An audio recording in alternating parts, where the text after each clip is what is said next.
होती है। वह विद्यालय में एक भाषा के रूप में अंग्रेजी पढ़ती है और सहपाठियों तथा आस पड़ोस के साथ अंतर क्रिया करके वह मराठी सीखने की स्थिति में है।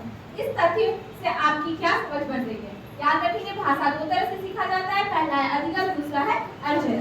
जो आस पड़ोस में माता पिता के साथ परिवार में अनौपचारिक तरीके से सीखते हो क्या कहलाता है? भाषा अर्जन कहलाता है। और वही जिसको हम विद्यालय में सीखते हैं, कुछ नियम कानून होते हैं, उसको क्या कहा जाता है? अधिगम कहा जाता है। तो बच्चा क्या कर रहा है? विद्यालय में कौन सी भाषा सीख रहा है? अंग्रेजी। यानी अंग्रेजी भाषा किसके माध्यम से सीख रहा है? अधिगम के माध्यम से। और दूसरा मराठी किससे सीख रहा है? साथियों के साथ अंतर क्रिया करके। यानी मराठी कैसे सीखा जा रहा है?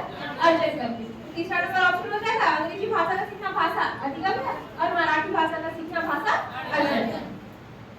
नेक्स्ट क्वेश्चन देखते हैं। नेक्स्ट क्वेश्चन कह रहा है बुनियादी अंतर्व्यक्तिक संप्रेषण कौशल की अवधारणा किसके द्वारा दी गई? हालांकि इसके बारे में दिया गया था, फिर एक लाइन के अंदर याद कीजिए किसके द्वारा दिया गया? के द्वारा दिया गया, ठीक है। अच्छा, BICS है क्या? कुछ नहीं है, basic interpersonal communication skill. Basic interpersonal communication skill. इस सबको भूल जाइए। नॉर्मल इसका मतलब यही है कि नॉर्मल जो हम बातचीत करें, इस भाषा का विकास होना, ठीक है। अच्छा, दो तरह का भाषा होता है, एक नॉर्मल जो कि हम घर में अगर फ्लो में दोस्त के साथ बहुत गहरी मित्रता हो गई है तो सीख लेते हैं, और दूसरा कि एकदम औपचारिक भाषा, एकदम औपचारिक रूप से जवाब देते हैं। जैसे कोई पूछ दिया तो होमवर्क क्यों आप, तो कह रहा सॉरी मैं बिजी हो गई थी, लाइव कर दिया था इसलिए होमवर्क नहीं कर पाई। दूसरा होमवर्क क्यों नहीं कर, तो बनेगा था नहीं किया।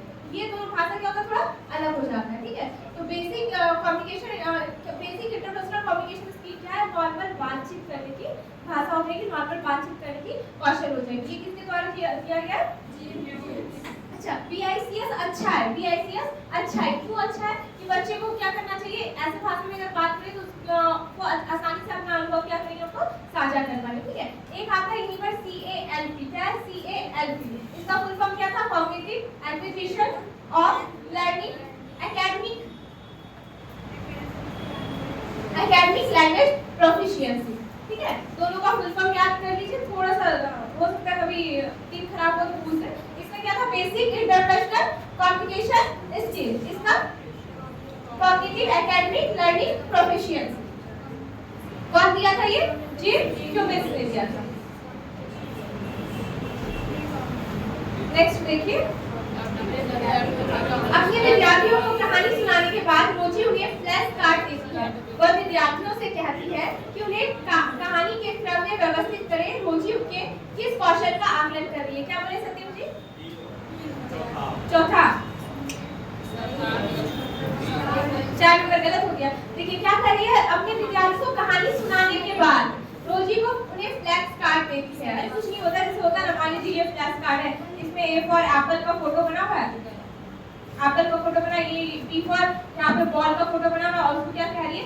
ये काम करो, तुम इसको अरेंज करो या ऐसे कुछ इसको बोल रही है, ठीक है। और कहानी को क्रम में व्यवस्थित करो, ऐसा कुछ कह रही है। तो इससे कौन सा कौशल विकसित किया जा रहा है? तो कौन सा कौशल? श्रवण कौशल। कौन सा कौशल? श्रवण कौशल। क्यों भाई? तो क्या हो रहा है? विद्यार्थी को क्या सुनाएंगे? सुनाने वाला कहानी सुनाएंगे, इससे बच्चे का कौन सा कौशल विकास होगा? श्रवण कौशल विकास होगा, ठीक है सत्यम भाई साहब? हाँ, फ्लैश कार्ड के बारे में, कार्ड के बारे में नहीं पूछ रहा है। टीचर का कहना है कि हम आपको एक कहानी सुना रहे हैं, ठीक है। अब आपको एक कार्ड दिए, बस इस तरह का ABCD का एक मान लीजिए कार्ड दिए, कहानी छोड़ दीजिए। मान लीजिए हम ABCD पढ़ाए, अल्फाबेट A फॉर एप्पल होता है, B फॉर बॉल होता है, हम आपको सुनाए। उसके बाद में एक काम कीजिए, आपको फ्लैश कार्ड दे, इसको अरेंज कर दीजिए, पहले कौन आएगा, बाद में कौन आएगा। तो इसमें किस कौशल का विकास किया? तो श्रवण कौशल का। विद्यार्थी को क्या करे? बार-बार कहानी सुना रहे तो क्या कर रहा है? सुन रहा है, तो सही से समझ रहा है इस घटने के बाद ये घटना था, तो कौन सा कौशल हो जाएगा? श्रवण कौशल हो जाएगा। नेक्स्ट देखिए, सुधा अपनी कक्षा में पाठ्य सामग्री में आई व्याकरण और शब्द संपदा की व्याख्या करने के लिए विद्यार्थियों के घर की भाषा या मुख्य भाषा का प्रयोग करती है। बाद में वह उन्हें उनका अनुवाद करने में मदद करती है। सुधा अपने विद्यार्थियों को अंग्रेजी सीखने में किस विधि का अनुसरण कर रही है? यानी भाषा सिखाने में दूसरी भाषा का क्या कर रही है? प्रयोग कर रही है। कौन सा विधि हो जाएगा? व्याकरण अनुवाद विधि। कौन सा हो जाएगा? व्याकरण अनुवाद विधि। व्याकरण अनुवाद विधि में यही ना कर रहे थे जब बच्चे को मान लीजिए अंग्रेजी सिखाते तो क्या करते हैं? अंग्रेजी को उसमें ट्रांसलेट करते हैं हिंदी में, उसके बाद बच्चे को सिखाते हैं हाँ इसका हिंदी ये वर्ड, क्योंकि वो डायरेक्ट नहीं समझ पाता, उसके बाद जुड़ा हुआ नहीं रहता, तो किस विधि से उसको बताते हैं? व्याकरण अनुवाद विधि से। कोई दिक्कत? प्रत्यक्ष विधि डायरेक्ट हो जाएगा, वही यानी भारत के बच्चे को सीधे चाइना में ले जाकर रख दीजिए, वहां कोई आपको बताने वाला नहीं कि इसका मतलब ये हुआ। एक नंबर क्या संरचनात्मक विधि, क्या है संरचनात्मक विधि। जब हम बच्चे को ऐसा कहें कि उनको अवसर प्रदान करें और खुद से कंस्ट्रक्ट करने के लिए कहें तो वो क्या होगा संरचनात्मक विधि हो जाएगा, ठीक है। इसलिए यहाँ पे ये कट गया। यहाँ सीधे क्या कर रहे थे, व्याख्या करने के लिए विद्यार्थी के घर की भाषा या मुख्य भाषा का प्रयोग करता है और उनका अनुवाद करने में मदद करती है, तो कौन सा हो जाएगा व्याकरण अनुवाद विधि, ठीक है। अच्छा, प्रत्यक्ष विधि भी बहुत बार पूछता है। प्रत्यक्ष विधि क्या है, ऐसा विधि जहाँ क्या होता है कि आप किसी भी उसकी मातृभाषा या कोई अन्य भाषा का सहायता नहीं लेते। वही एग्जाम्पल में इंडिया के आदमी को इंडिया के बच्चों को कहाँ भेज दीजिए, चाइना में भेजिए। क्या इसका कोई नानी दादी दादा नहीं है समझाने वाला कि इसका अनुवाद करो तो ये हो जाएगा। ये बच्चा क्या होगा, जब इंडिया बच्चा चाइना चले जाएगा तो क्या होगा, वहाँ जब रहने लगेगा तो धीरे धीरे क्या होगा, अपने समझने लगेगा, अच्छा इचू इचा चुप करा इसका मतलब ये हो गया, ठीक है। बच्चा क्या होगा प्रत्यक्ष विधि से सीख जाएगा।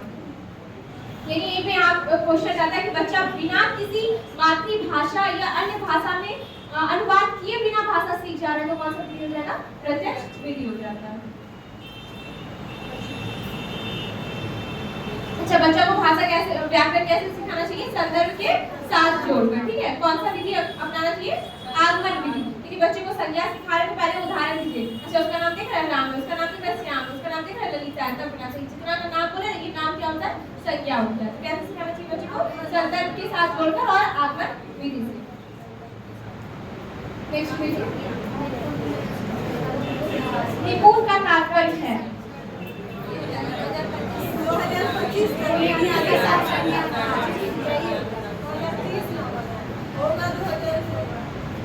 2026 से 27 तक बुनियादी साक्षरता एवं संख्या ज्ञान को प्राप्त करने से। निपुण का तात्पर्य किससे है, 2026 से 27 तक बुनियादी साक्षरता एवं संख्या ज्ञान प्राप्त करने से, ठीक है। निपुण का फुल फॉर्म,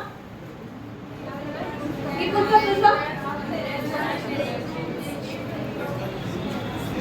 हाँ, proficiency, understanding and numeracy, ठीक है।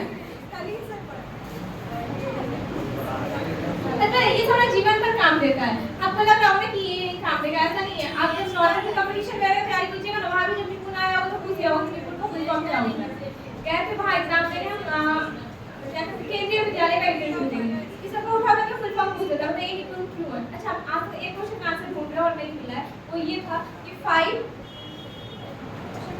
+ 3 + 3 + 4, ये तो हम तभी समझा कि ये फाउंडेशनल हो जाता है, ये प्रीमेडिकल स्टेज हो जाता है, ये मिडिल स्टेज हो जाता है, ये हायर मिडिल स्टेज हो जाता है। लेकिन उनका क्वेश्चन था कि पहले वाले में क्या कमी था जो 5 + 3 + 3 + 4 लाया गया और इसका क्या प्रॉफिट है। हमको कहीं आंसर भी नहीं मिला, बहुत गूगल पर सर्च किए पर अब तक ढूंढ ही रहे हैं कि आखिरकार बात क्या था कि 5 + 3 + 3 + 4 आया और इसका प्रॉफिट क्या होगा। क्योंकि कहीं ना कहीं तो ये देखेंगे कि प्रॉफिट ये है कि इसमें है ना आप अपनी इच्छा अनुसार सब्जेक्ट, जैसे साइंस पढ़ रहे हैं और हम ले सकते हैं, हिस्ट्री भी रख सकते हैं साइंस से, लेकिन पहले वाले में साइंस पढ़ रहे हैं तो फिजिक्स केमिस्ट्री बायो मैथ इतनी ही पढ़ेंगे। एग्जाम दूर हो गया तो ज्यादा बेटर हो गया, क्या उससे बेटर था 10th में हुआ तो बच्चा का समय समय मूल्यांकन हो रहा था, अभी बच्चा और दूर भागेगा। एग्जाम आप खुद सोचिए ना, 10th के बाद अपने बच्चों को नहीं हो रहा, 8 के बाद अभी बच्चा 8 12 से 9 10 11 12 और 12 में सुनते हैं सिर्फ 12 का ही बोर्ड पूछे, तो 10 11 11 तो पूरा बच्चा बोर हो जाएगा। देखिए सब्जेक्ट का स्वतंत्रता मिलेगा, बच्चों में पहले फिजिक्स केमिस्ट्री बायो पढ़ना पड़ता था, अब एक साइंस का विषय अच्छा चलिए अच्छा है, क्योंकि आप लोगों को तो समझ में आ रहा है, ना नहीं समझ में आता। एक शिक्षक शिक्षार्थियों के भाषा कार्यों का एक फोल्डर में रखते हैं और बाद में उसे शिक्षार्थी की भाषा उपलब्धि के आकलन के लिए इस्तेमाल करते हैं। इस आकलन की रणनीति क्या कहलाती है, पोर्टफोलियो आकलन कहलाती है। यानी दिन प्रतिदिन का उसकी जो भी कार्य कर रहा है, जो भी कुछ है वो क्या,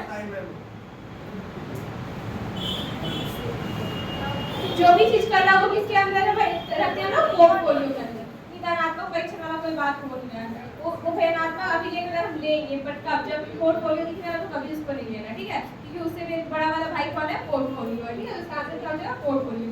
योगात्मक आंकड़े वही समेटिव एग्जाम इसका कोई बात हो नहीं रहा। नेक्स्ट क्वेश्चन देखिए, भाषा क्या है। नियम द्वारा शासित व्यवस्था। क्या है? नियम द्वारा शासित व्यवस्था। ठीक है, ये सेकंड ये 22 वाले 23 वाले ये जितना क्वेश्चन है मेरे ख्याल से 23 का है। ठीक है, इस बार नया वाला सवाल है। तो भाषा क्या है? नियम द्वारा शासित व्यवस्था। एक और लाइन आता है जो बहुत अच्छा लगता है कि भाषा क्या है? व्यवस्थाओं का व्यवस्था है। क्या भाषा क्या है? व्यवस्थाओं का व्यवस्था। इस लाइन का मतलब समझने के लिए सब पागल हो जाते हैं और कहते हैं क्या है, समझ नहीं आता। व्यवस्थाओं का व्यवस्था कहने का मतलब हमारी जो व्यवस्था, हमारी सिस्टम चल रही है उसको चलाने वाला कौन है? भाषा ही। आप खुद सोचिए, लेकिन चुप रहने के आपको कितना काम हो पाता, नहीं हो पाता। ठीक है, इसलिए भाषा को क्या कहा जाता है? व्यवस्थाओं का व्यवस्था कहा जाता है। ये दे दिया गया है, कोई दिक्कत नहीं है। नेक्स्ट है,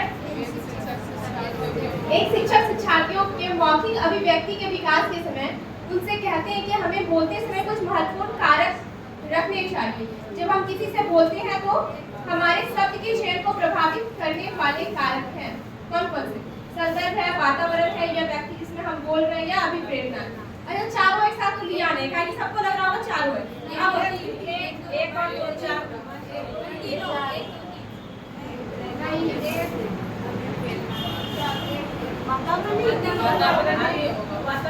नहीं बता रहा कि एक शिक्षक, सुनिए नहीं, एक शिक्षक शिक्षार्थियों के मौखिक अभिव्यक्ति के विकास के समय उनसे कहते हैं कि हमें बोलते समय कुछ महत्वपूर्ण कारक रखने चाहिए। क्या रखने चाहिए? महत्वपूर्ण कारक रखने चाहिए। ठीक है, जब हम किसी से बोलते हैं तो हमारे शब्द के चयन को प्रभावित करने वाला कारक, हमारे शब्द को चयन करने वाला, यानी हम क्या बोल रहे हैं ये मेरा वातावरण नहीं डिसाइड करेगा। कौन डिसाइड करेगा? संदर्भ। क्या उस समय का माहौल क्या, वहाँ का संदर्भ क्या है। दूसरा क्या? वह व्यक्ति जिससे हम बोल रहे हैं, हम जिससे बोल रहे हैं, मेरा शब्द उससे भी निर्भर करेगा कि हम क्या बोल रहे हैं। दूसरा क्या? अभिप्रेरणा। ठीक है, तो ये तीनों क्या होगा? प्रभावित करने वाला कारक है। कौन कौन सा? संदर्भ, वह व्यक्ति जिससे हम बोल रहे हैं, और अभिप्रेरणा।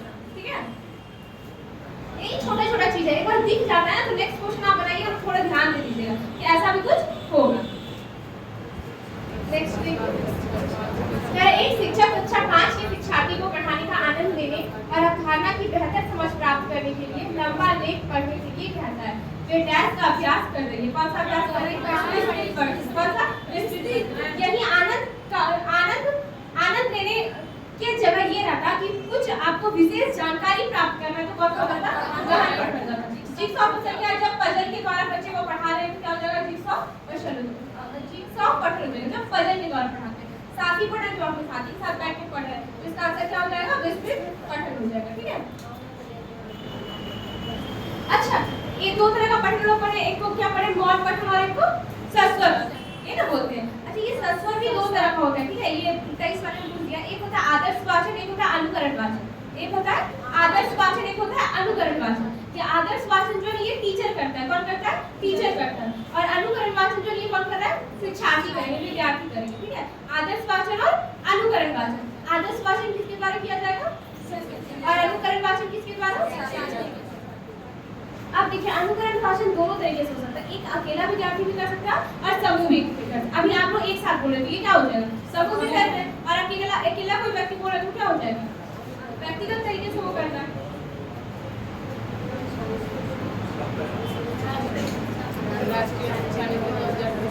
राष्ट्रीय शिक्षा नीति 2020 के बारे में निम्नलिखित में से कौन सा कथन सही?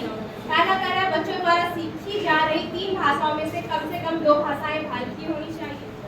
दूसरा कह रहा है बच्चों द्वारा सीखी जा रही 3 भाषाओं में से एक भारत की शास्त्रीय भाषा होनी चाहिए। तीसरा कह रहा है बच्चों द्वारा सीखी जा रही 3 भाषाओं में से एक विदेशी भाषा होनी चाहिए। और चौथा कह रहा है बच्चों द्वारा सीखी जा रही 3 भाषाओं में से एक भारत की भाषा होनी चाहिए। एक तो बिल्कुल नहीं, ये कर दिया। क्या त्रिभाषा सूत्र में क्या है भाई? ट्राइलिंगुअल में एक भाषा क्या होनी चाहिए? आपकी मातृभाषा होनी चाहिए। क्या होनी चाहिए? मातृभाषा होनी चाहिए। दूसरा क्या होना चाहिए? आपकी वहाँ की जो राजभाषा है। ठीक है, अब तीसरा क्या हो जाएगा? कोई भी आप इंटरनेशनल लैंग्वेज सीख सकते हैं। ठीक है, ये 3 भाषा का। अब मान लीजिए हमारी मातृभाषा हिंदी है। क्या? हिंदी है। क्या?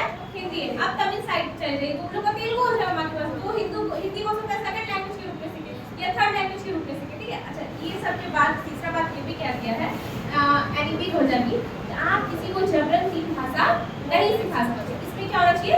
लचीलापन होना चाहिए। क्या होना चाहिए? लचीलापन होना चाहिए। तो बच्चों द्वारा सीखी जा रही 3 भाषाओं में से कम 2 भाषाएं भारत की होनी चाहिए। अगर तीसरा बच्चा नहीं सीखना चाहता, आप उसको जबरन तीसरा भाषा नहीं सिखा सकते। नहीं तो कैसे नहीं सीखोगे? चाइनीज तुमको सीखना पड़ेगा। तो कैसे नहीं जर्मनी सीखोगे? तुमको हमको सीखना पड़ेगा। तो ये चीज नहीं कर सकते, क्या करना चाहिए, इसमें लचीलापन लाना चाहिए। तो इसका आंसर क्या हो जाएगा, पहला नंबर। बच्चों द्वारा सीखी जा रही 3 भाषाओं में से कम 2 भाषाएं भारत की होनी चाहिए। ठीक है,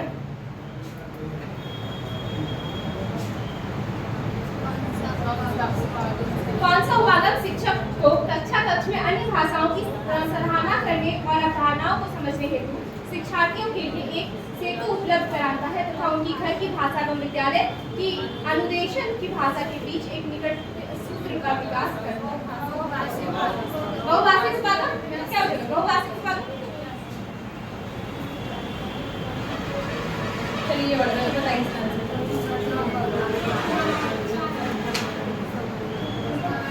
देखिए 4 नंबर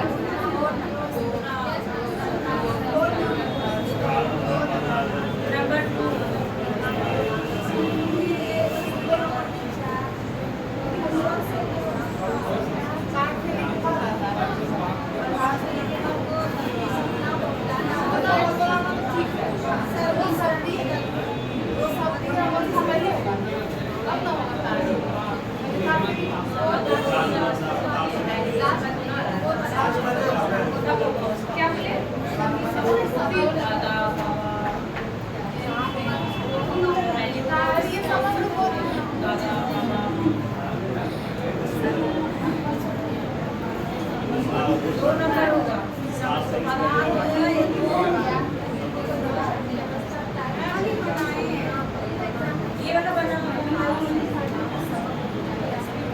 कंक्लूजन है कितना नंबर करना चाहिए, 4 नंबर। बच्चा जब पूरा सब चीज समझने लगे, पहला कह रहा है कूकना, प्रथम भाग वो कूकना ही हो जाएगा, दूसरा बबिलाना हो जाएगा, तीसरा क्या हो जाएगा,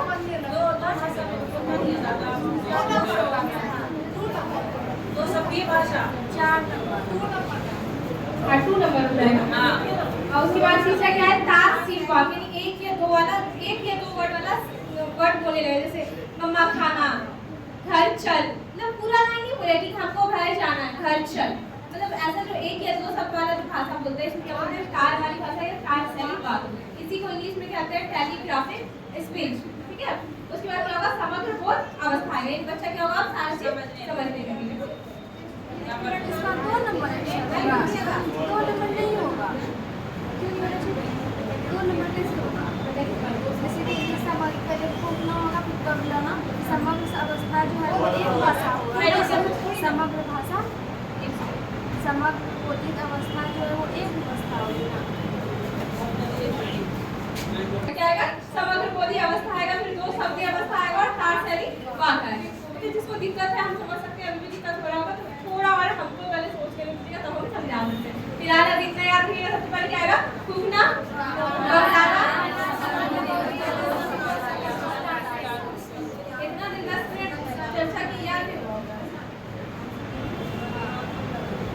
चलिए नेक्स्ट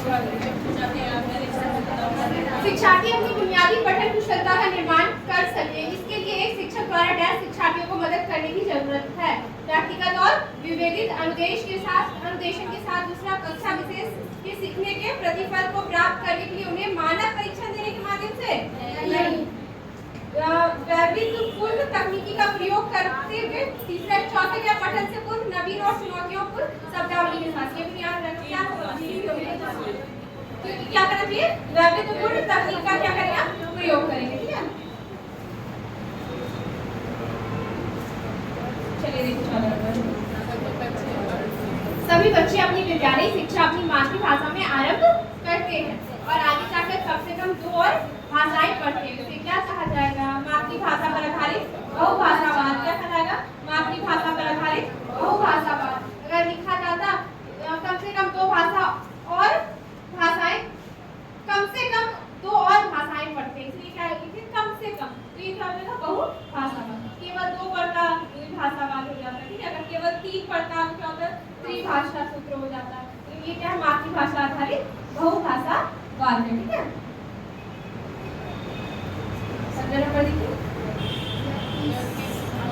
इस आधार पर कहा जाता है कि अध्यापक को जहाँ तक संभव हो चुप रहना चाहिए और शिक्षार्थी को जहाँ तक संभव हो भाषा प्रयोग बोलने के अधिक से अधिक अवसर देने चाहिए। इसलिए समग्र भौतिक प्रक्रिया है ये कहकर पीढ़िया है, परामर्श कोश हटाइए, मौन विधि और समग्र भाषा। ये कौन सा विधि कहलाती है? मौन विधि कहलाती है। कौन सा विधि कहलाती है? मौन विधि। इसमें क्या करना है? अध्यापक को जहाँ तक हो चुप रहना और शिक्षार्थी को क्या करना है? बोलने का अवसर प्रदान करना है। कौन सा विधि होगा? मौन विधि होगा। ठीक है। अच्छा, समग्र भौतिक विकास टोटल फिजिकल रिस्पांस TPR। ठीक है, टोटल फिजिकल रिस्पांस। अच्छा, ये क्या है? कुछ नहीं, इस प्रतिक्रिया में या इस विधि में क्या होगा? हम बच्चे को टोटल फिजिकल रिस्पांस मतलब वो हर रूप से क्या हो यहाँ पे उपस्थित हो, मन, उसका हाथ पैर सब चीज। अब मान लीजिए हम कुछ बताएं, तुरंत आप उसके ऊपर कार्य करना स्टार्ट करके, इसको क्या कहते हैं? टोटल फिजिकल रिस्पांस कहा जाता है, TPR। ठीक है, समग्र भौतिक प्रतिक्रिया। अंगिका अपने शिक्षार्थियों की हमेशा यह मदद करती है कि वह अंग्रेजी की कक्षा में सीखे गए शब्दों को अन्य विषय के साथ जोड़ने का प्रयोग करना सीखे। इससे उसके विद्यार्थियों को किस बात में मदद मिलेगी? अंग्रेजी भाषा के महत्व को पुनर्वजन, अंग्रेजी में सीखे गए तथ्यों का अन्य विषयों के साथ संबंध कर पाना, अंग्रेजी भाषा के प्रति भय को दूर करना और अंग्रेजी शब्द की संपदा याद करना। याद करना चाहिए, इतना गंदा सा चीज तो लेना ही नहीं कभी। क्या 2 नंबर हो जाएगा कि अंग्रेजी में सीखे गए तथ्यों को अन्य विषयों के साथ संबंध कर पाना। ये ना कह रही है, साथ जोड़ने के लिए कह रही है।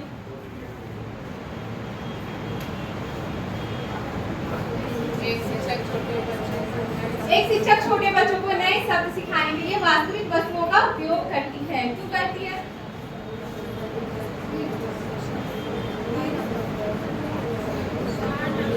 सही वर्तनी के लिए। ये भी नहीं है। ठीक है, सब केवल आ गया, ये भी गलत हो गया। यह शिक्षार्थियों को शब्द और वस्तुओं के बीच संबंध जोड़ने में मदद करता है जो वे अपने वास्तविक जीवन में देखते हैं। इससे अच्छा क्या होगा? वास्तविक जीवन के साथ जोड़िए, बच्चे के अनुभव के साथ जोड़िए, लेकर पॉजिटिव आंसर हमेशा लेके जाएगा। अधोगामी उपागम पर आधारित नहीं है। अधोगामी उपागम पर आधारित नहीं है। शिक्षार्थी भाषा के अर्थ को जानने के लिए अपने पूर्व ज्ञान का उपयोग करता है। ये भी सही है। शिक्षार्थी जब पढ़ता है या सुनता है तो वह अनुमान लगाता है कि क्या आगे होना चाहिए। ये भी सही है। शिक्षार्थी एकल शब्द या पद पर ध्यान केंद्रित करते हुए भाषा को समझ सकते हैं। शिक्षार्थी कविता या कहानी से शुरू करते हैं और फिर अक्षर पर आते हैं। आंसर क्या होगा? 3 नंबर। क्या पूछा? निगेटिव पूछा और निगेटिव क्या बना? 3 नंबर। ये विद्यार्थी को कैसे सिखाते? सबसे पहले क्या सिखाते हैं? कविता सिखाते हैं, फिर बच्चे को क्या शब्द सिखाते हैं, तब फिर बच्चे को क्या सिखाते हैं? वर्ण सिखाते हैं। अच्छा, आप जाते बच्चों को सीधा ओ सिखाते हैं, पहले कविता देखिएगा। जब प्ले स्कूल में जाएगा बच्चा को पहले क्या सिखाया जाता है? पोएम सिखाया जाता है।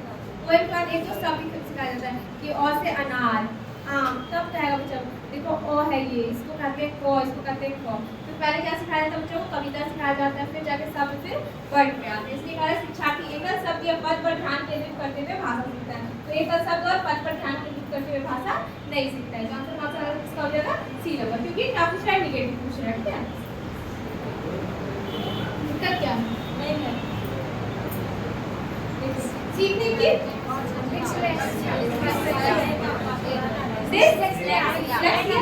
डिसकैलकुलिया गणित संबंधी, गणना संबंधी, डिस्पेशिया भाषा संबंधी, डिस्पेशिया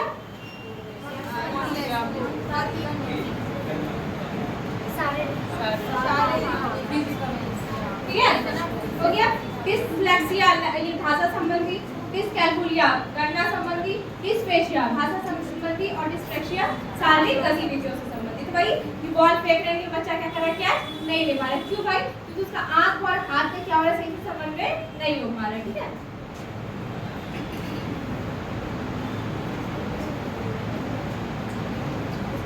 निम्नलिखित में से कौन सा भाषा की कक्षा में प्रिंट समृद्ध परिवेश में आता है?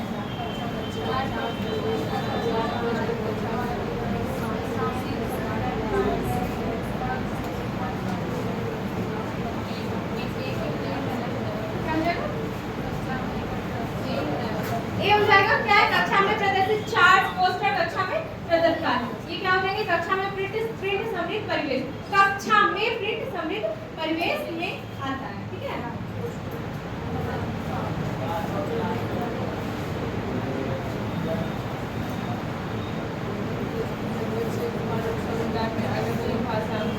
जब बच्चे घर और समुदाय से अलग अलग भाषा अनुभवों के साथ विद्यालय में प्रवेश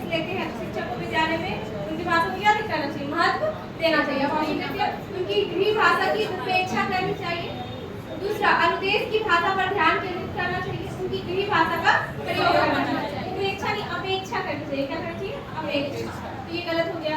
अनुदेश की भाषा पर ध्यान केंद्रित इंग्लिश में बोलो, हिंदी में नहीं बात करना है, ऐसा नहीं करना है, ठीक है।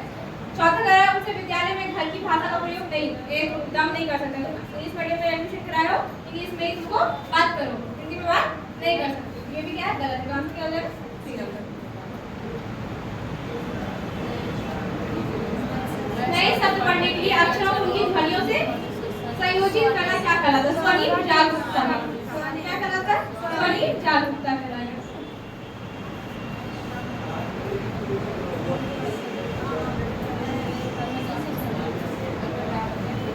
देखिए पढ़िए।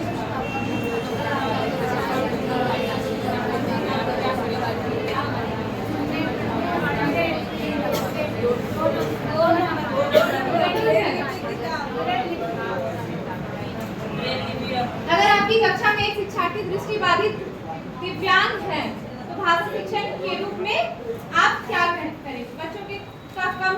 बच्चों का काम करते हुए उसे सहयोग प्रदान करेंगे, सहानुभूति नहीं दिखाना, बच्चे को सहानुभूति नहीं दिखाना, ठीक है। तब तो फिर बच्चा को कमजोर रहने का आदत हो जाएगा। सहानुभूति दिखाइए, नया बच्चा सही से नहीं है भाई, इसको पास कर दो, ये चीज नहीं करेगा, वो बच्चे क्या हो जाएगा? फिर पिछड़ जाएगा, कमजोर ही रह जाएगा। दूसरा, पाठ्य वस्तु को सुनने और पढ़ने के लिए ब्रेन, रेटार और श्रव्य सहायता उपलब्ध कराना।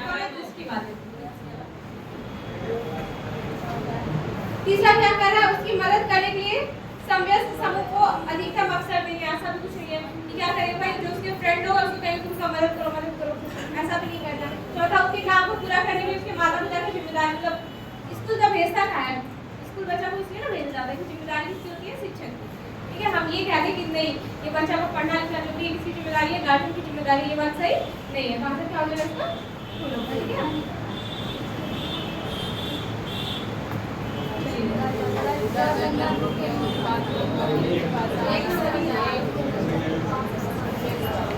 जंगल बुक, वही मोगली वाला। तो मुख्य पात्र मोगली की भाषा में कमी थी। क्यों कमी थी? क्योंकि जब उसको भाषा समृद्ध परिवेश मिला तो कहाँ भटक रहा था? जंगल में भटक रहा था। यही वजह था ना, क्योंकि गाय, बकरी, चिड़िया का आवाज निकालने लगा, इंसान का आवाज भूल गया। क्या हो गया? एक सही आयु में बच्चे के पास भाषा परिवेश का अभाव हो गया। जैसा परिवेश मिला वो बच्चा वैसा ही भाषा सीख लिया, ठीक है। कोई दिक्कत इसमें? जंगल जंगल फूल खिलाए क्या? पठन में अंतर्गत संकेत से क्या तात्पर्य? किसी एक शब्द का अर्थ, शब्दों के उच्चारण हेतु संकेत, व्याकरण के तत्वों को समझने के लिए संकेत, अर्थ समझने की प्रक्रिया में मदद करने वाला संकेत, अर्थगत संकेत। तो अर्थ समझने की प्रक्रिया में मदद करने वाले संकेत, अर्थगत संकेत। अर्थ से ही याद रखिएगा, अर्थ को समझने वाली प्रक्रिया में जो मदद करता है उसको याद रखते हैं, अर्थगत संकेत कहा जाता है। बताइए इसका आंसर 26 का।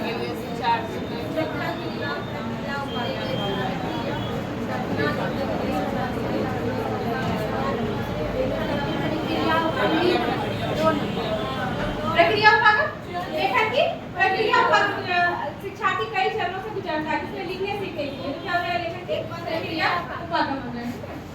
और कुछ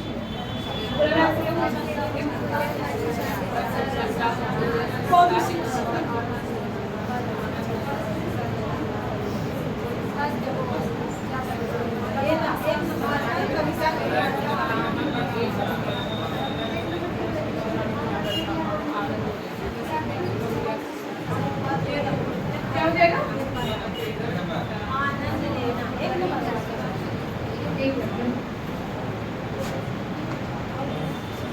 शिक्षण के मुख्य उद्देश्य साहित्यिक भाषा के रस की सराहना करना और आनंद लेना, भाषा और कविता की भाषा सीखना, कविता के प्रयुक्त व्याकरणिक पहलुओं को सीखना, यह सीखना कि कवि क्या सोचते हैं, ऐसा भी बच्चे को नहीं करवाएंगे, ठीक है। ये भी नहीं होगा। कविता का प्रयुक्त व्याकरण पहलू, भाषा और कविता की भाषा सीखना और साहित्य भाषा के रस की सराहना करना और आनंद लेने के क्या सीखते हैं लोग? कविता वगैरह सीखते हैं, ठीक है, पढ़ते हैं। चलिए ये तो खत्म हो गया। पद एक होता है गद,